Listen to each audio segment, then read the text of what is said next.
Иако неодамнешниот предлог закон за легализација на бесправно изградени објекти од страна на пратеникот Скендер Джепи, кој рече дека има над 50.000 семејства кои живеат во дивоградби, не помина во парламентот, граѓанските активисти велат дека обидот со закон да се легализира нешто што е нелегално представува правен абсурд.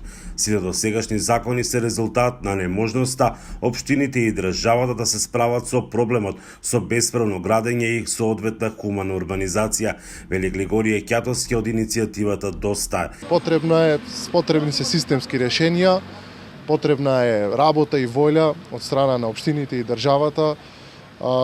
Треба да се вложи во инспекциско тело кое што по моје мислење треба да биде централизирано со седиште во Скопје.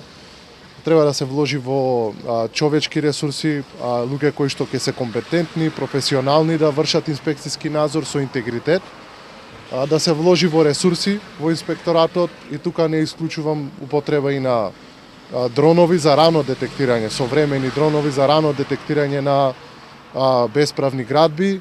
Невена Ѓоргиевска од иницијативата од два вели дека треба да се направи добра анализа на состојбата, која е причината што нелегално се градело, дали тоа е социјалниот аспект, недостатокот на урбанистички планови, но и за какви објекти се работи, дали тоа се семени куќи и викендици или луксузни објекти и хотели. Ваквите решенија не само што не го решаваат проблемот, туку напротив го стимулираат незаконското градење. Значи стимулираме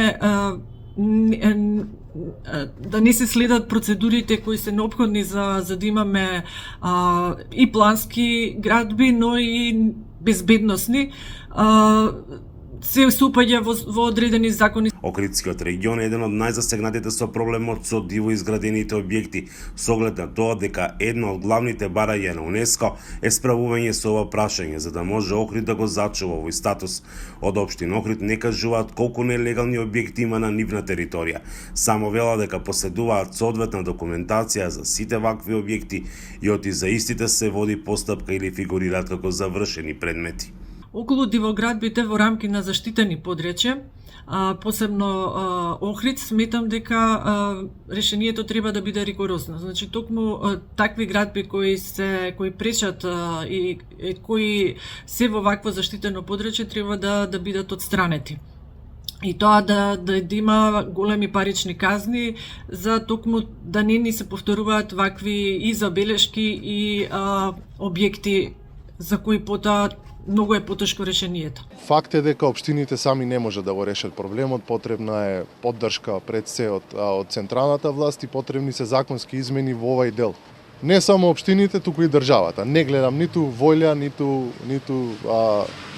искрена намера да се реши овој проблем. Потребно е да се седне и да се пронајдат соодветни системски решенија во врска со овој проблем. Охрид е едно од позагрозените подрачја, но загрозени се и сите атрактивни туристички населби, подрачја кои се национални паркови и заштитени на друг начин. Имаме такви викендици нелегално изградени на Попова шапка, потоа имаме исто во Маврово се градат цели населби, Матка исто така се појавуваат дивоградби. Активистите сметаат дека една од причините за ваквата состојба е и неефикасноста на инспекцијските служби. Потребно е вела да се изработат и современи генерални и детални урбанистички планови во кои прецизно ќе се знае што треба да се изгради, како и поголема соработка со МВР и вложување во обвинителството и судството со цел соодветно навремено и ефикасно процесуирање на постапките поврзани со делото нелегално градење. За Гласот на Америка, Мики Трајковски.